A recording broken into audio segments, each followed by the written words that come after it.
Have y'all seen the Civil War taking place? All right. If you haven't heard, that's fine. That just means you live in a functional life because what I'm talking about happened on Twitter. Elon Musk came through and was like, hey, we actually really need in America H-1B visas.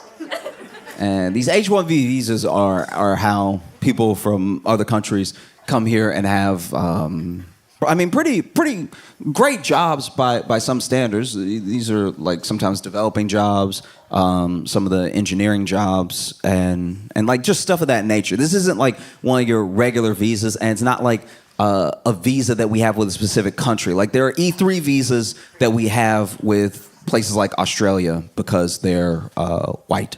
And that's a thing that we have with lots of different countries. So there's a certain amount of visas that are agreements between the countries, and we don't have it with every single country in the world, but even with Uganda, we might have a few that are these specific visas that Ugandans can get or something, as an example, right? But the H-1Bs have a lot to do with jobs because with your H-1B visa, if you lose your job, right, you have to leave.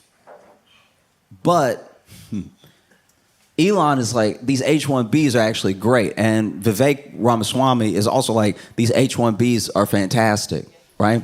Now, the reason that billionaires like H-1B visas is because people who are very talented from other countries will come, and they're usually, not always, but a lot of times are sending money back to their home country for their family, right? And so they, due to the exchange rate, don't really have the same amount of demands as an American worker. Like an American worker, $100,000, it means something different here than it means to someone coming here, right? $100,000, you might still be like, okay, I'll have a place to live, but I won't be able to do much. I can't take a vacation. If I get hurt, I'm immediately going to go into medical debt because I don't have insurance. Like $100,000 is a lot of money, but you're still thinking about how you're going to move through life as an American, right?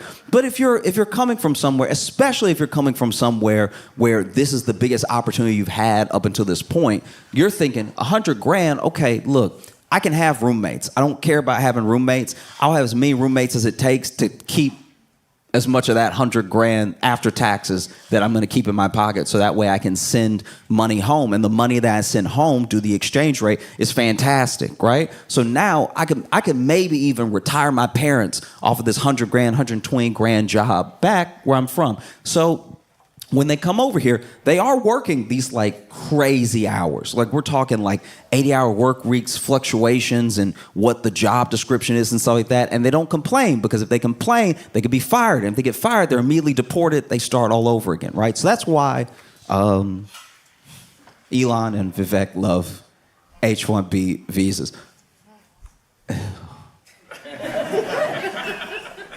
So MAGA as a movement is very upset with this sort of thing, because the whole idea of Trump winning and Elon and Vivek making that Department of Government Efficiency, which is only named that so that it will be called Doge, which is low-key one of the most unserious things I've ever seen in my entire life. Like, that was when I was like, oh yeah, we're cooked. That's very bad. That, y'all, if you had gone back 20 years and told somebody that eventually there would be someone, I mean, these are like made up jobs. Like Trump would actually have to do what they say to make them official. Right now, they don't even really exist in theory, right? It's just an idea of what might happen. I mean, who knows now? But like, if you went back 20 years and you told someone eventually there would be a government body that only had its name so it could be the acronym CAKE,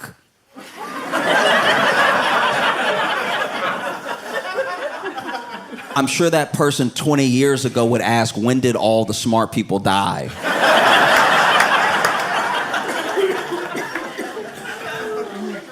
And so, and so, and so, Vivek tweets and Elon tweets, and everyone, I don't know, is so mad. Okay, so basically, MAGA sees the H-1B visas as like taking American jobs, and not in a Mexican immigrant way. Not in the way of like, they're coming over here and they're selling fruit. I didn't really want to sell fruit anyway, but like they're selling the fruit. I don't know how I feel about that. It's not like that. It's like, no, LinkedIn is empty. And you're talking about H-1Bs coming over here and getting the jobs that I went to college for. And then Elon basically said, hey, y'all way too stupid to do these jobs, which is so out of pocket. That's so crazy. That, in a weird way, this whole ordeal almost made me feel kind of bad for MAGA as a movement, because when you think about it, a lot of why MAGA started is because, you know, whether you want to put them in quotations as elites or like coastal elites or just people with money, those people for a long time, and this is something that I don't like, that I've seen for a long time, because it's a city rule thing that we do to each other a lot, where there are a lot of city people that look down on like rural people in a rural lifestyle, because they're like, oh, you're not educated. But then the people in the rural areas look at city people and they're like, you actually can't keep yourself alive. Do you know what I mean? Like you I know you've read more than me, but like, how do you... Where does water come from? Tell me where water comes from. Oh, the bottle? Oh, okay. Oh, it comes from a bottle. That's cute. All right. You know, because don't get me wrong, as well-educated city people who I've been around, I've lived in lots of different places, and I travel around the country as often as I can, so I do my best to meet everyone so I can understand. I want to have as many pieces of the puzzle as I can to see where people are coming from, how we get places, right? And when I tell you that there are people who I know are very smart, very, very intelligent people, very smart people, but when you tell them that water comes from the ground, they look at you like, well, you must be drinking dirty water, because not my Icelandic, no. Guys, yeah. So Elon basically says y'all are like way too dumb to do these jobs. Like, I've seen your American schools, I've seen your colleges, and your colleges don't even match other countries' high schools. And the sort of general MAGA response to that was like, well, okay, but you agreed with us for the past like 4 or 5 years that the American college system was broken and that it's too woke and that we need to fix it and we need to change things up. And he was like, yeah, but you still dumb. Like that doesn't change. I don't think yeah, I don't like it either, but that doesn't make you smarter that you went to a dumb school. And so then they lose it. And then MAGA was like, oh, okay, I didn't know you felt that way, you South African.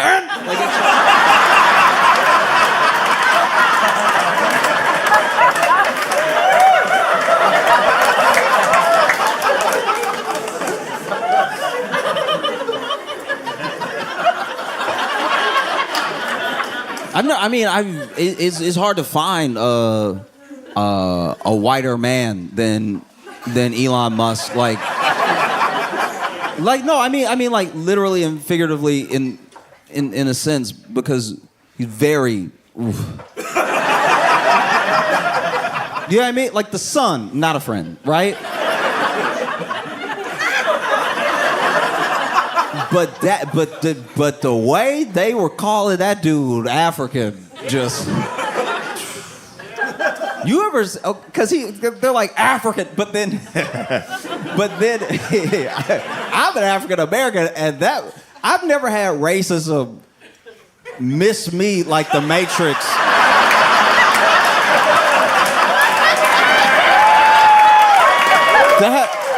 That like nearly broke my brain. But they were like, "You African," and I was reading it like, "Oh yeah, that geez. Wow, okay, all right." Elon has the most money in the world, the richest man in the world, and this is how you know that the path to riches is a dead end. Because this man has always had money, and he has more money than anybody. And he plays with different people. Sometimes he's number 2 for like a day. Sometimes he's number 1 for a week. But he's richest man in the world, is safe to say, right? I'm sure somebody can pull me up 4 months from now and be like, actually, this other person. It's like, yeah, for 20 minutes. But like, it's richest person in the world, and he's still deeply, deeply missing everything about what a joyous life is. He's the richest person in the world, right? But out of all of that money that he has, all of the money he has, and he has almost all the money that he has, right? He has a cartoonish amount of money. All the money that he has, he wants nothing more. I can tell you this right now, just from watching his moves, just from watching him talk, just from watching how he's interacted, even in this little spat that he's having. I'm not saying that this is the end of MAGA or something, or that the Republican Party's gonna fall apart. I'm saying that just this glimpse, this dude has all of the money in the world. He can have anything that he wants except acceptance, except like actually being in a room and knowing that everyone wants him in that room. He cannot buy being cool. He cannot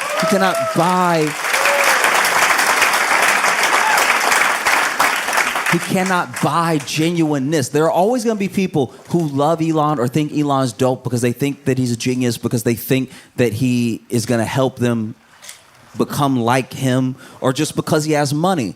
But then when you strip all of that away, I don't know Elon, and I don't necessarily care for much of what he does, but I know a person hurting when I see it. Do you know what I mean? I know like a hurt individual when I see it. And this dude has not stopped tweeting since they call him a South African, since it happened. They have been coming for this dude's neck nonstop. And it's like sometimes I don't know. Sometimes you see something, you're like, oh, that's a lot. You know what I mean? I'll tell you how I feel about what's happening to Elon right now. And you may, all right. This may just be me, but there's a video online of this guy. This is right when the Popeyes chicken sandwich dropped, okay? And if you remember that was a time to be alive. You would think that Popeyes didn't serve chicken. You would think that something revolutionary was happening because they took the chicken that they already sell and they put 2 buns on either side of that chicken.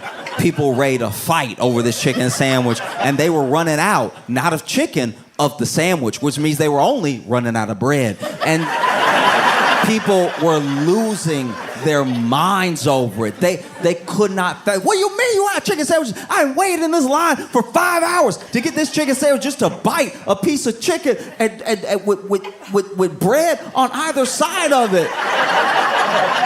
I've been waiting all day to have chicken sandwich. Meanwhile, Chick-fil-A was next door being like, y'all, we hear all the time. It's like, nobody wants that right now. I want the Popeyes chicken sandwich. And so there's a video where this guy is, I believe he's in Georgia. He might be in Atlanta, which also makes this thing very poor judgment. But this dude is in Atlanta. He's a white dude, right? And everyone else in the Popeyes is black.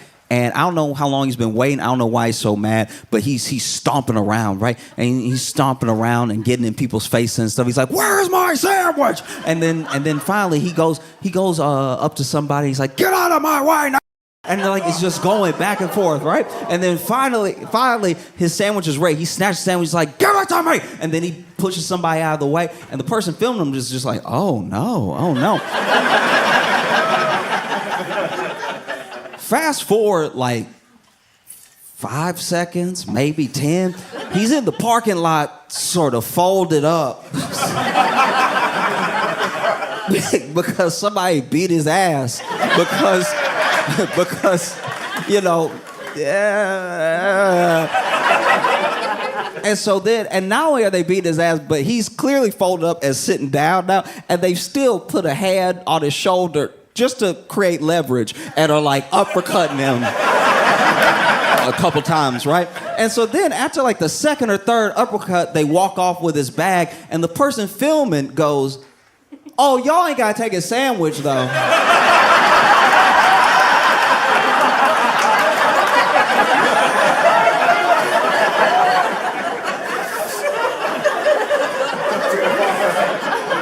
Which is weirdly, I don't know, which is a very short, but a very poignant, like lesson about racism, or at least how people who experience racism treat the people who are racist towards them, right? Because even in this hateful thing, there's this line that's like, "Oh, okay, but that was enough."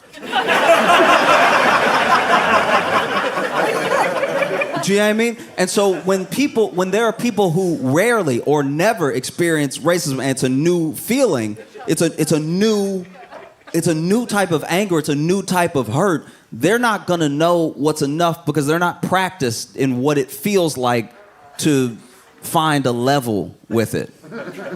Do you know what I mean? There are things that happen in the world, and they're sick and they're racist, and then it's not something that you can always change or resolve, but you have to move on with your life. You have to live, you know? So you can fight back as best as you can, and you can distance yourself as best you can, create safety as best you can, but that will be out there. So when like someone who is not used to the practice of dealing with that thing feels it for the first time, nothing will ever be enough. And so because nothing is enough, they went after Elon in a way where I was like, "Oh, y'all ain't got to do all that."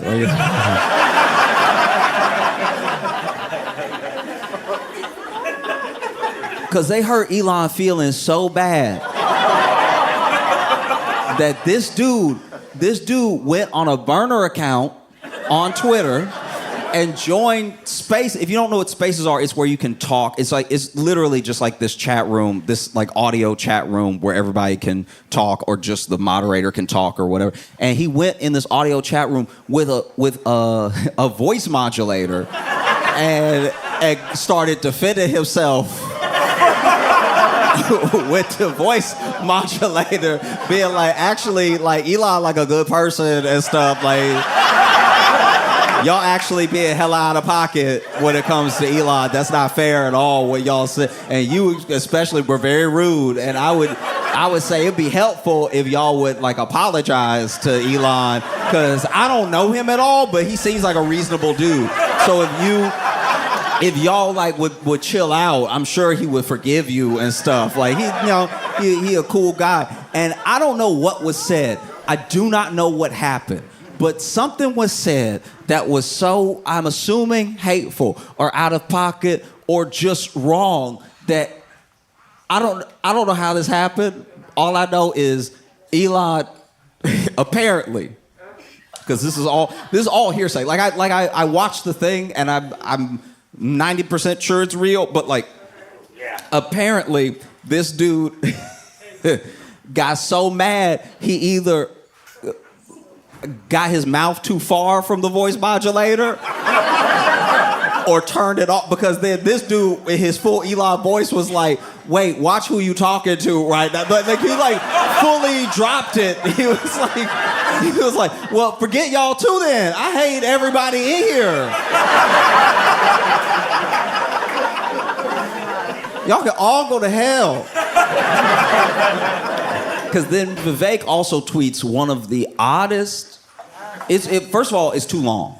This is another thing that happened because as soon as they took that like 150 character sort of like thing off of Twitter and it kind of killed the thread of Twitter, because the thread was how you knew you were telling a good story. Like the thread, I've read threads that were 220 parts. Because every part, there was no fat on that story. The whole thing is so insane. And every 140 characters keeps you hooked for the next 140 characters. I've read Twitter threads that should be movies, right? Because you had to use an economy of war. You had to actually be a writer to convey your ideas, and you did it in the long... I was scrolling for the entire afternoon. And even when I got to the end, I was like, damn. And now, you know, you can just do the whole thing. So then Vivek does this whole thing, and he's like, basically, if America wants to win, and if Americans want to win, and by the way, when I say Americans for a little while here, when I say Americans, there's a subtext for everyone talking that they mean white Americans. Just so you know, because sometimes people say Americans, and then well-meaning people go, no, we're all... And I'm like, all right. So Vivek is like, if Americans want to win, then, you know, it comes down to culture.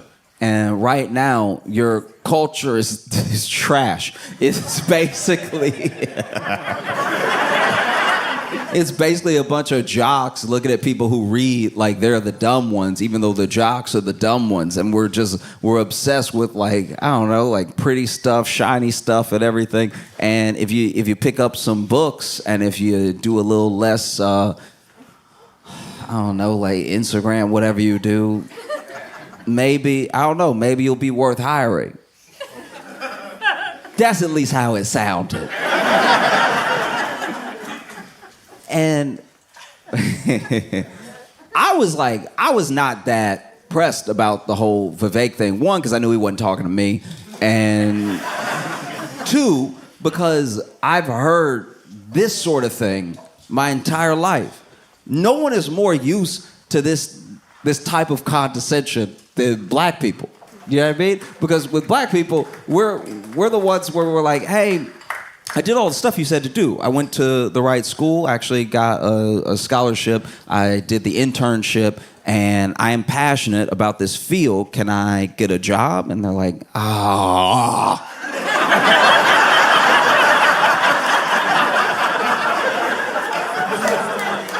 We already have a black. We already have a black. His name is Mike, because he tricked us.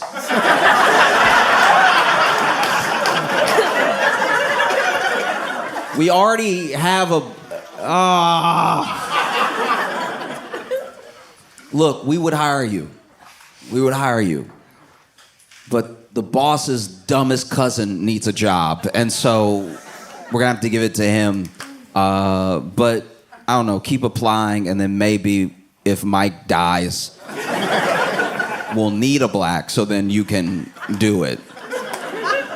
Do you know what I mean? Like that's just a general reality. And so to hear Vivek talk to white people like this was wild. That was so apart, because then the comments were all like, but I did all the stuff, and he's like, yeah, no, I know.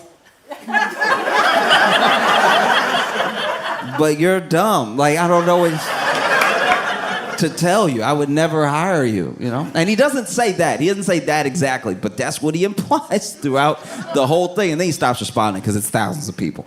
But I don't know. There were so many people that came out and they were like, look, the whole reason that we joined this MAGA movement, the whole reason that we thought Trump being in office was a good thing is because it would mean more good jobs for Americans. And look, if you genuinely believed that, then I don't. You know what I mean? No, I'm not being a dick. I'm saying, like, if you if you genuinely believe that, then like, that's bad. You know how...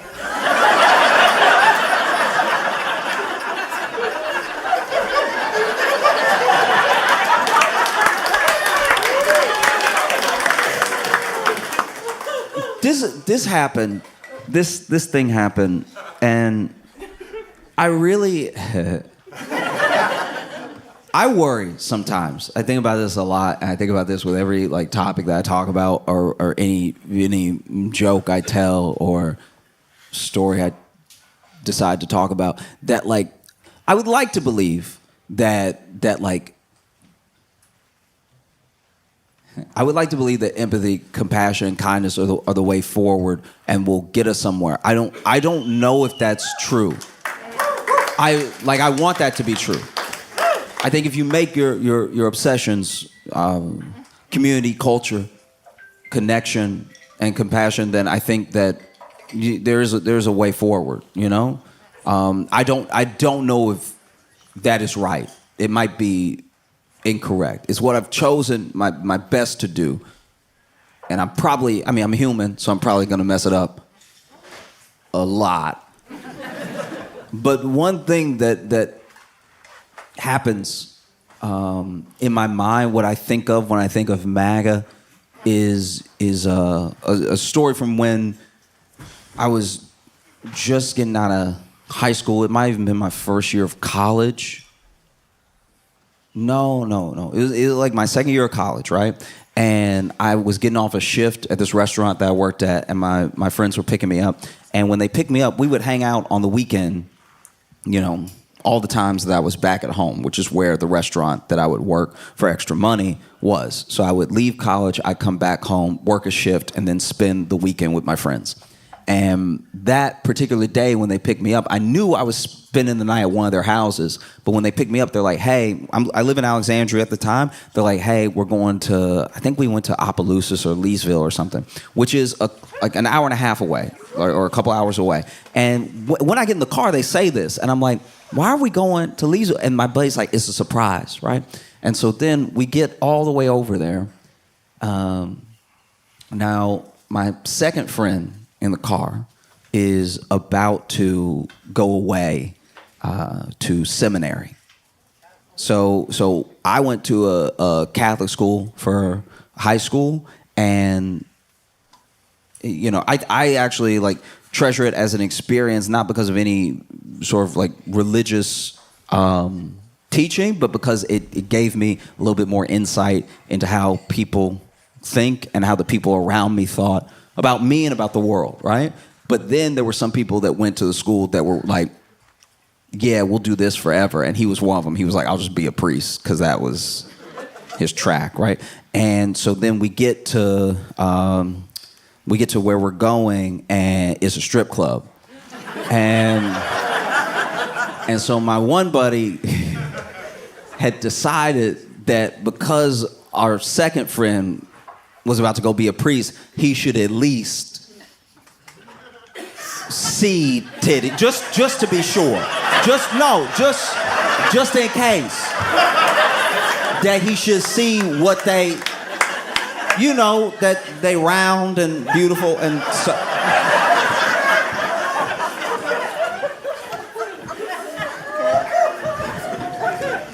And so then, you know, we go inside, and I'm okay.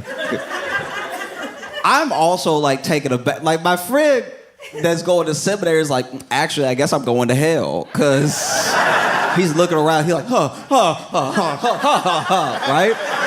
I'm just generally slightly uncomfortable because I was like a late bloomer, sort of like accepting myself and like accepting my, I guess the way I come off to people and stuff. And so I'm still like this awkward, tight, you know, as soon as I walk in, right? I'm nervous, and he's nervous for like different reasons. He's like, you know what I mean? And so then our buddy who took us, who was driving, buys my friend who's going to seminary lap dance. And so it's not just any lap dance, it's a lap dance in the private room. And so I was like, you gon' get that boy a heart attack, and then he gonna die, and then he gonna be there, and then be like, look, I did everything right, but I will say I did die at a strip club. That shouldn't even be on me because I didn't know we were going there. But she started rubbing up on me, and it was too perfect. I thought it was one of your angels, all right? And so then I got excited, and then my left arm started to hurt a little bit, and now I'm here. But that shouldn't even be on me, okay? I didn't drive myself, I didn't do it. And so then, he goes private room, lap dance, and he comes out of the room, a new man. The dude comes out of the room. I don't know what happened in the room. I'm assuming dancing, but this dude walks out of the room like he had to do all the dancing. He walked out the room disheveled.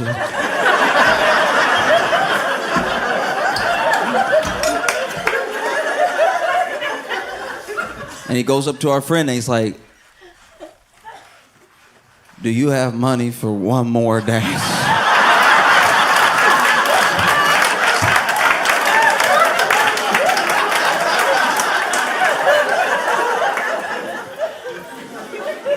My friend pays for another dance and he goes back. And, while he's in the room, I had my own journey. Because I was at the strip club and I was just sipping on a Sprite because this is back when I still drank soda. I had to quit. It's too spicy. It generally burns my chest. Like it's too much, right? But back in the day, I would hit a Sprite, and so I was sipping all this Sprite, and this one dancer walks by, and she does this thing where she basically like massages the back of my neck as she's walking by.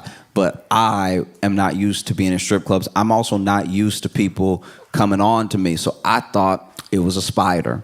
So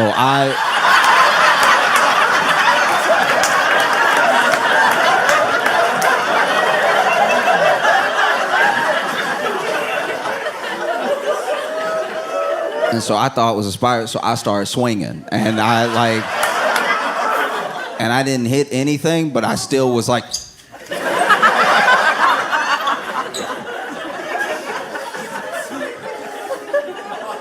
And then later, another dancer came over and she sat across from me. She was like, hey, how you doing? I was like, I'm good. She's like, what's your name? I was like, I'm Josh. And she's like, what brought you in today? I was like, oh, my friend, he's gonna go to seminary.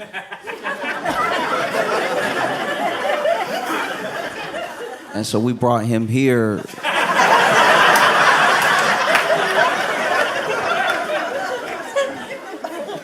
To make sure. I don't really know what the plan is. And she's like, oh, okay, yeah, that's a funny story. You're funny. And I was like, I didn't say anything funny. And he's like, oh, well, you're kind of cute. And I was like, oh, thank you. So you want to buy me a drink? And I was like, oh, yeah, sure. Do you want a Sprite? I'm drinking a Sprite. And then she smiled, very sweet smile, and then she got up and pushed her chair in and walked over to some of the other dancers. And she was, I don't know if she knew I could hear her. There was music playing, so I know she was yelling it to let them know, but I was still within earshot when she said, she gets up and she goes to the other lady. She's like, oh, y'all, don't worry. He's slow. Don't...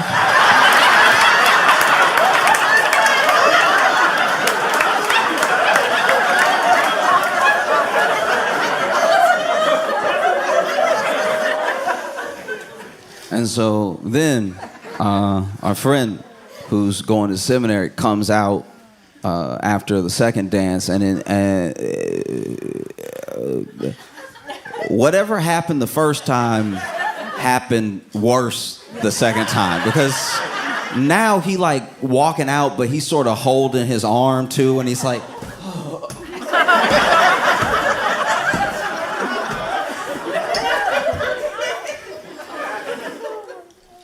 do you have money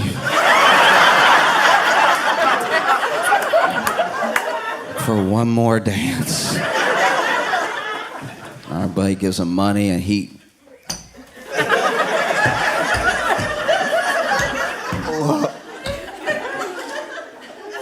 goes in there, and you know, I'm sitting with my buddy who brought him, and he's the only one out of all of us who's like chill in this situation. And like I don't know if he was like a cool guy anyway, but maybe he had just been to strip clubs before, but he was just not fazed. He was just like, oh, I'll get you a drink, yeah. And then our buddy comes out.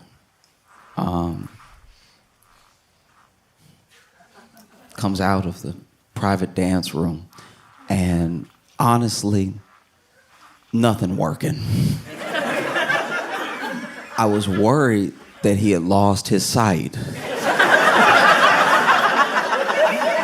because he walked out like,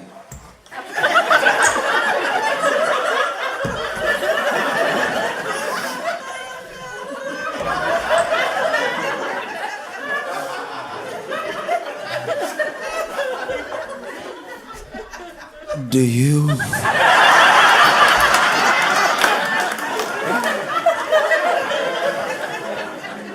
And our friend says, I'm sorry, man, but that's all the money that I had. You know, it's probably best that we head home now anyway. And we get in the car, we're headed back, and it's not that long before. It's not like silent. We play a little music and stuff, but nobody's really talking. And then finally, our buddy that's going breaks the silence, and he's like, I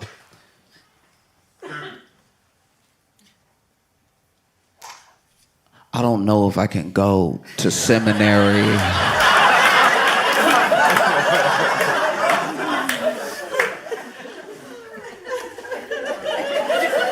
In that moment, I had my own dilemma, because I was like,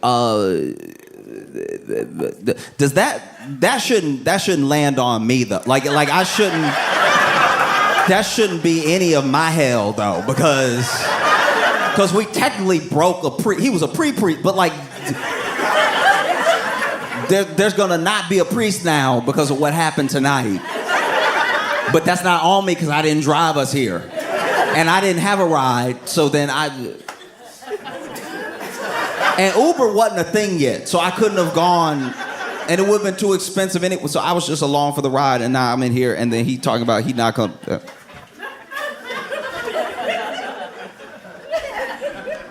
And then he's like, yeah, I don't know, I'm gonna have to think about it, because, I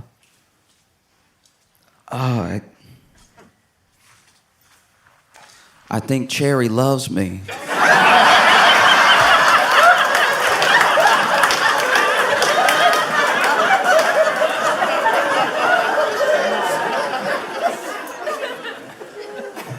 And I think I love her too. And so when I think about MAGA,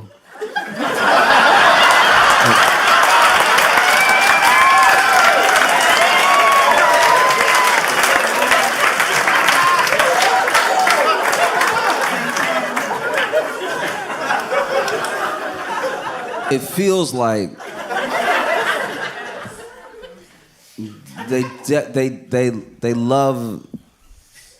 love this dude, and he thinks, oh, I have their love, I'm good. And they think we love him and he loves us. But he's just up there dancing.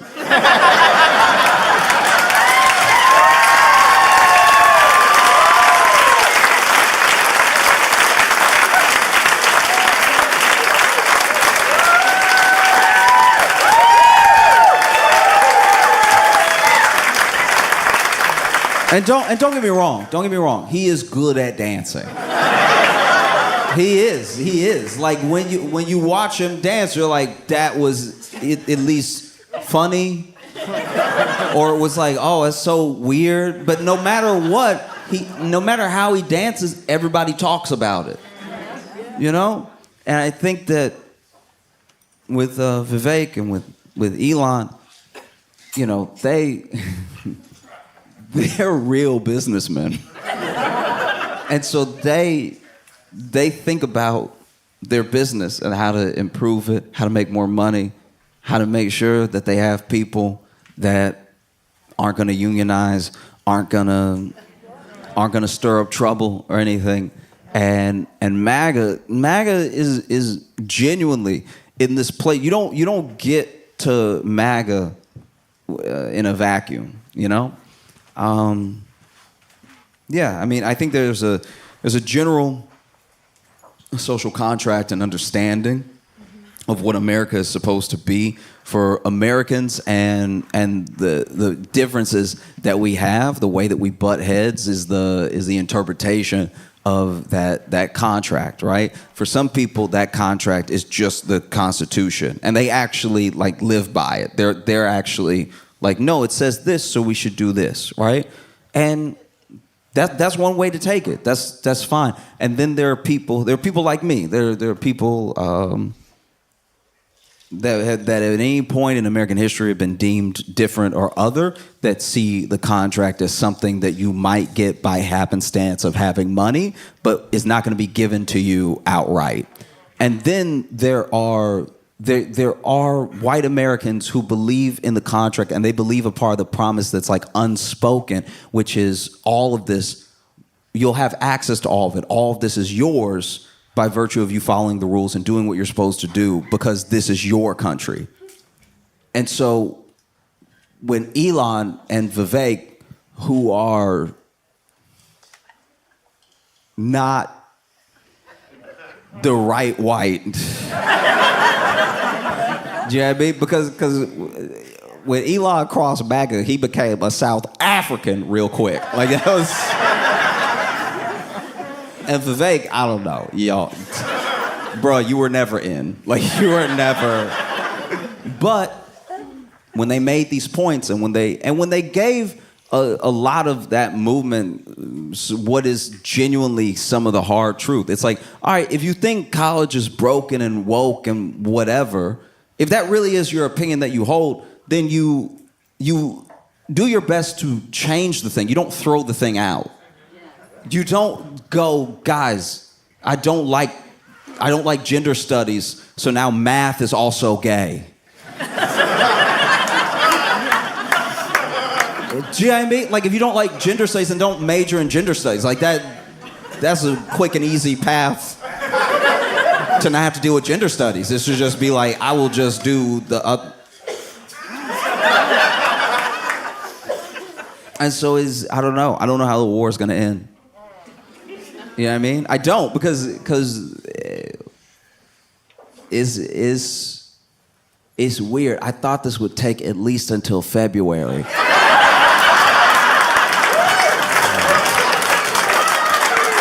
Y'all have been phenomenal. Thank you so much. Y'all have a great night. I appreciate you.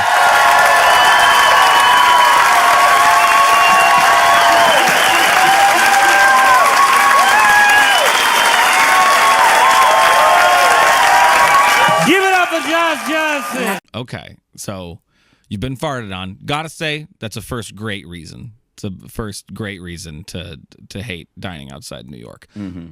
Is there any other reason? Because you keep talking about the elements. Has anything happened to you elements-wise? This did not happen to me because I was inside.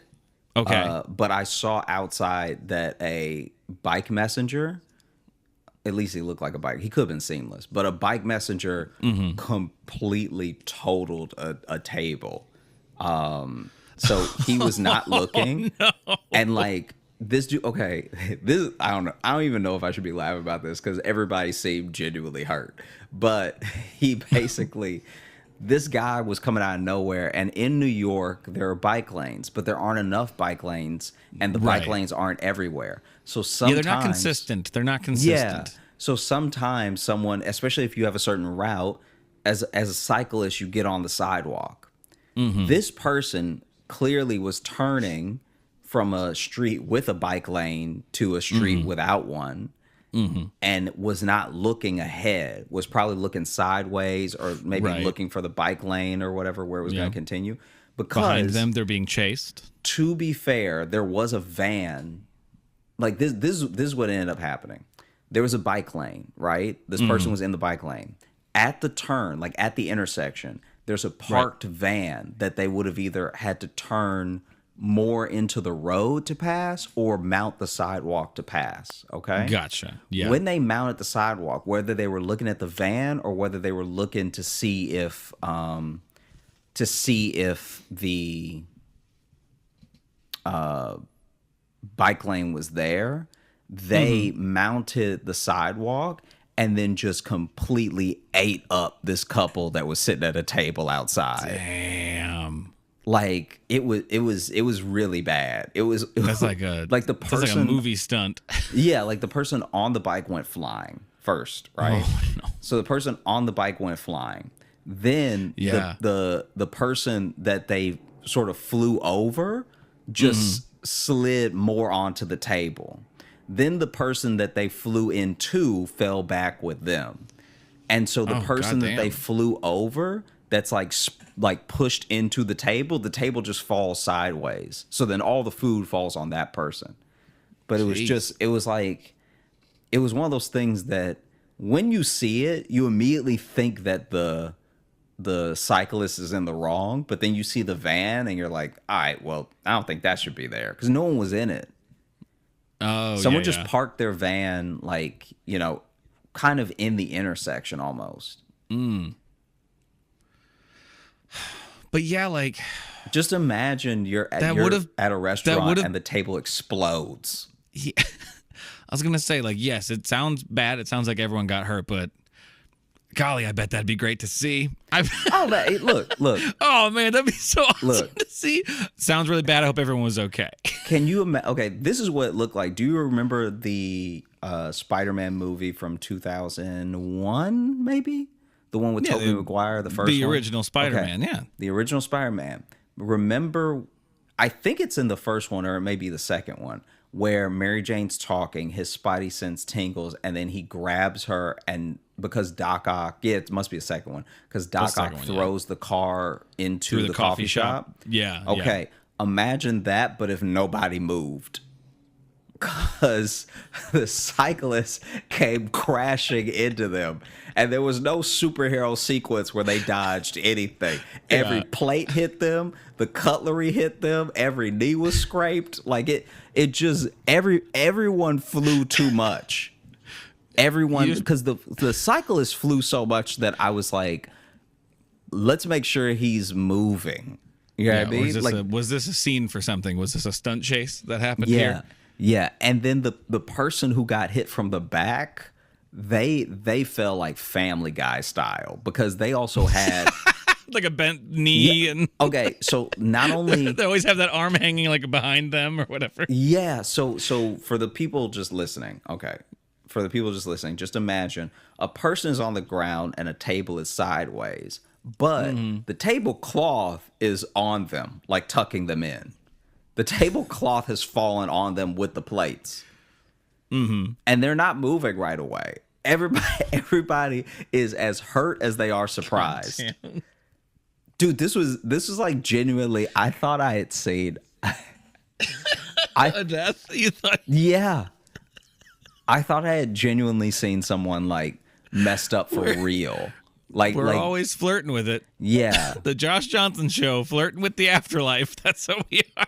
Because the way that everyone fell had to be like the sloppiest way you could fall. Because also these weren't like young people. Damn. You know what I'm saying? Like these weren't. I do know what you're saying, and that's the last detail that I didn't want. Dude, that like these people look like they only got two of those hits in them. Even the cyclist was an elderly man. He wasn't that old, but he was old enough that you don't want him to fall off his bike at all, right? Like he didn't look like Biden on a bike, but he looked close, you know? Yeah.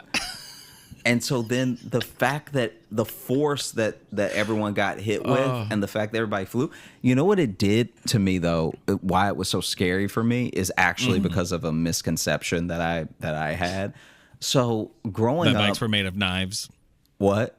I said that bikes were made of knives. No. It's a misconception you had. I Jokes. have watched a lot of Law and Order SVU, right? And in one episode of Law and Order SVU, the way that they start the episode is this bike messenger who has been hired by a disgruntled parent who didn't get custody to kidnap his kid back, right?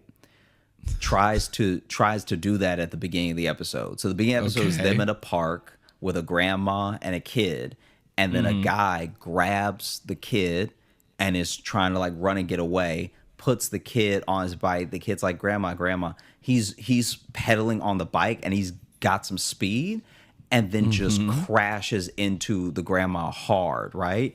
Now, later on in that episode, they kill the grandma, okay? So later on in the episode, they're like, oh, Nana didn't make it, right? So then I was like, man, can a person be on a bike fast enough to kill you, you know? And so when I saw that, even though I know that they'd have to be going Usain Bolt kicking levels fast to kill you, I still had a flashback of when I was younger and that bike messenger hit that old woman and she died in the episode. So when I saw the like table explode, because also like food is hitting the window. Right. So like there's little like dips that have hit the window and you're not sure what's sauce and what's blood, you know, because you're like, did these people just explode? Because I can't see everyone. I just love that you had like, you had a flashback to a TV show. Yeah, because dude, I thought these people could die. I thought that you have PTSD about SUV, huh? Don't get mad. But you said the vehicle. Oh, I did say the vehicle. Yeah. We'll go again. PTSD from SVU. I think it's because SUV sounded better rhyme. It does rhyme, yeah. I think that's why my brain did it. That's why I almost didn't say anything. Yeah. PTSDVU. Jeez. But yeah, no, they like Miami. They got that was like hard to watch. Sounds, and in my head I was like, man, this is why one of the other reasons why dying out. And I've actually, I don't know who I've told this story to. I think this is the first time I'm telling that story, and it's to you because I don't think I've ever told Sally about that. You were really traumatized by that episode of Law and Order SVU. Hey, thanks so much for watching. Please like and subscribe. It really supports the channel. Hit the bell notification because apparently it's the only way YouTube will tell you that something happened. And just tell a friend. That's the biggest thing you could do. Just tell one person in your life that you like, maybe you don't like, that this video happened to you. We release the podcast every Thursday on all the podcast apps, so you should find us there and subscribe on those and comment and leave reviews and whatever on all of them. And also, if you want bonus stuff, you can join our Patreon, patreon.com/Josh Johnson Show. We have bonus podcasts and videos and stuff there, and we'd love to see you.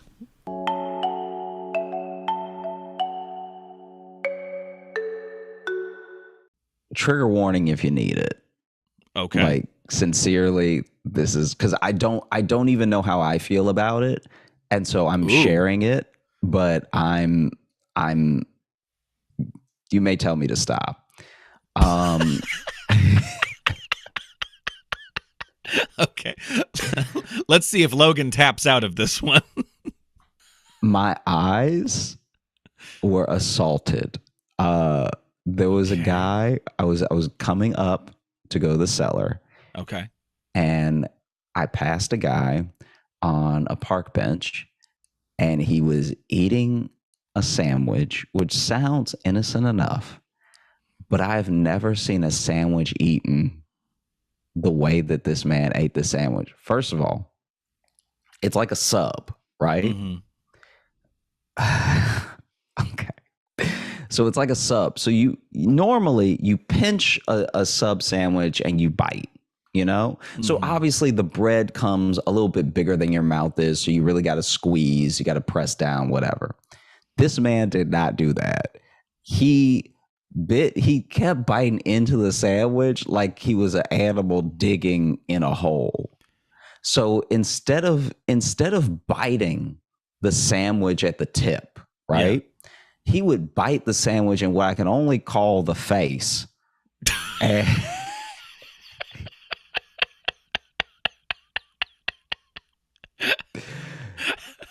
so this is the sandwich, right? Okay, for the listening audience, holding it very daintily, but like you would a sandwich coming at it from the side. Okay. Okay. Now, normally you would pinch and bite. Sure. This man did not pinch. He just bit into the sandwich. Back up, you're talking with the mic in your throat again. he just bit into the sandwich like he's burrowing his way into it. Like he was burrowing, yes, like an animal burrowing their way into the ground. Gonna eat it from the inside out. Yes. And so that was hates the bread. Enough. He hates the bread. He just uses the bread for the holder. I only want the stuff in the middle. I only want them sandwich guts.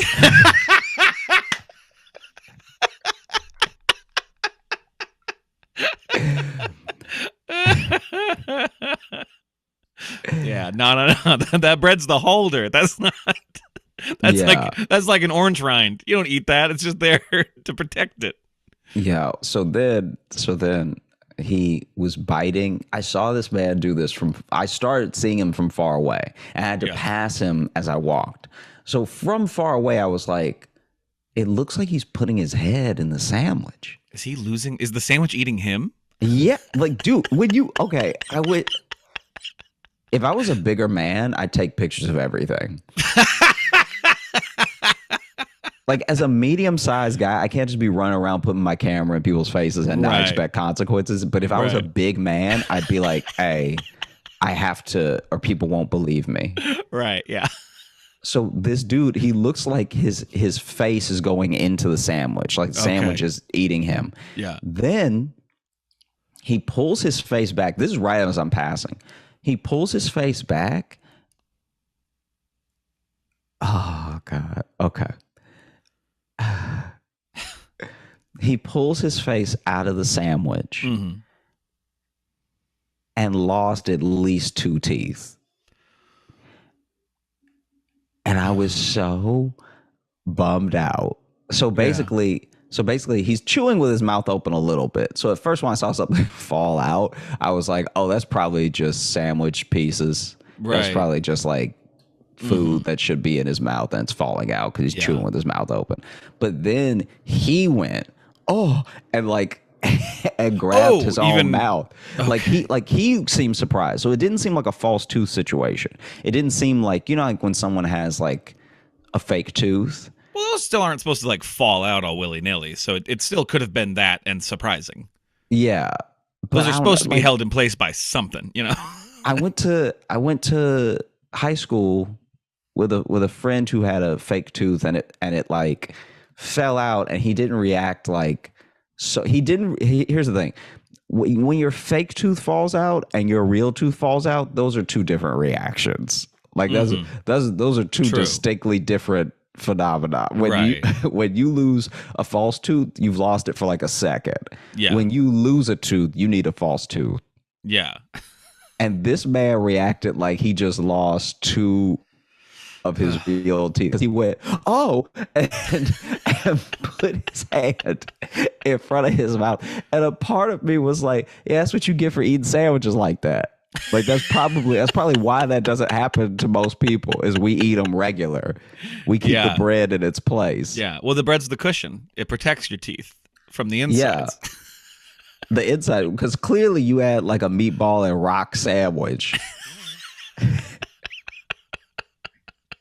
Because what sub sandwich is hard enough that you could lose 2 teeth? I mean, if it's from Subway, some of that chicken they got sitting there gets rubbery, sitting all day. Okay, I was worried because I love that you couched that one. That's probably the most like trigger warning you've ever given a story. But dude, but you know what? No, but I thought it was only gonna be that he was eating the sandwich wrong, and I'm like, that shows Josh. Josh is only disgusted by someone bleeding out of their face on an airplane. Whatever. Someone eating a sandwich wrong. Hey, thanks so much for watching. Please like and subscribe, hit the notification bell, and tell a friend. That would be a huge help if you tell people about it. Sharing is great. There's like a share button, but if you tell people, they might click on it. When I first moved to New York, I had a date, and I went on this date once again, not fully hungry, had a little nibble at home. I get there and date's going fine, we're having a decent time. But then she goes to the bathroom and I get a call from Chase. And Chase is giving me like a fraud alert. And they're like, hey, are you in Arizona right now purchasing some, I can't remember what it was, but it was like skiing equipment in Arizona. It was like something that didn't make any sense. Yeah, a place where there are no mountains. Yeah. And so then I was like, no, I'm actually in New York. And they were like, oh, well, it looks like your credit card has been stolen or your number was compromised or something. So we're going to have to cancel the card and we'll issue you another one. And I was like, actually, I am on a date right now. Could you please just let them steal a little bit longer until at least for the next like hour and a half? Or at least can you wait till my date gets back to the table and you can talk to her? Yeah, so she knows I'm not a deadbeat. Because imagine getting back to the table and then the guy being like, man, my bank just called me. And turns out they had to cancel my card because of a fraud alert. Like, imagine, like any woman listening to this right now, imagine that situation and what your thought would be of being like, this motherfucker. So I'm like, please just look, you can't cancel the card yet. All right, the date is at least going fine. I don't know if there's a future here, but please just don't ruin this for me. All right, I'm new in town. I don't have a lot of friends. Okay, I left everything behind in Chicago. I was just giving this one my life story. I left everything behind in Chicago, and I am sleeping on a floor. All right.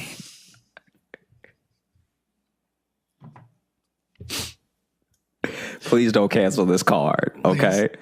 And she was like, well, now that you've said that you're not there, I can't let fraudulent charge. And I'm like, ma'am, please. And so so now I'm actually scared I'm going to cry. Why? And then my date will come back out of the bathroom seeing me cry. And she'll ask what's wrong, and I'll be like, I'm on the phone with Chase. And she'll be like, who is Chase? Your ex or something? Why are you so emotional? Like, no, there's a fraud alert in Arizona with some ski equipment. Oh, it was so... I just want to pay for the dinner. It's only $15. Because the place was cheap, too. I remember being so like... You rep the call, be on your phone, and she's like, what are you up to? You're just like, I'm just looking for Groupons. Yeah. Oh, man. That was so bad. And then, I mean... I remember you calling me after that happened. Yeah. She ended up, I think I really just jarred her enough where she was like, look, I won't do it right away, but I have to do it today. And I'm like, thank you. Thank you so much. Thank you, Brenda. You don't know what you've done for me. Was this like one of your first like dates when you moved to New York? Wasn't it like one of the first that you... Yeah. Oh, it was bad. Welcome to the jungle, bitch.